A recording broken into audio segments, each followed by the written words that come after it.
We didn't seek this conflict.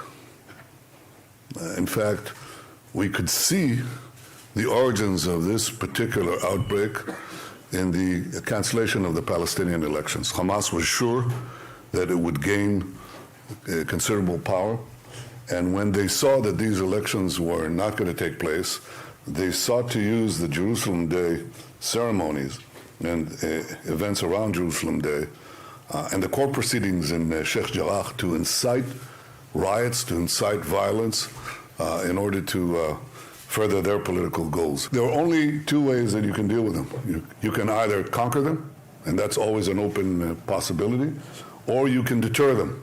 And we are engaged right now in forceful deterrence, but I have to say, we don't rule out anything. We hope we can restore quiet. We hope we can restore it quickly. I want to say that we're doing that while doing our utmost to avoid civilian casualties. But they built a whole infrastructure throughout Gaza of an underground tunnel network in order to enable them to stock their weapons, their missiles, their command posts, their communication centers, and their fighters, and also to shoot from underground, just from small piers that they have. So all of Gaza has basically become an underground city. Under the Gaza city, you have Khan Yunis, all these places, they have these tunnels. We try to target those who target us with great precision.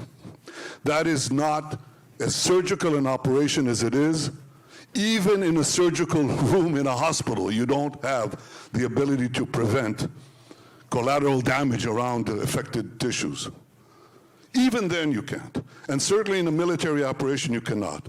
But there is no army in the world that does more than the Israeli army, and the Israeli security services, and Israeli intelligence, to prevent collateral damage. To have Israel criticized for that is absurd. Not only is it absurd and unjust and untrue, it does enormous damage to democracies that are fighting this kind of evil. It says you cannot protect yourself, because in the course of doing that, instead of having the perpetrators who commit double war crimes, or hiding behind civilians and firing on civilians, not having them criticized, but having you criticize, is the height of hypocrisy and stupidity.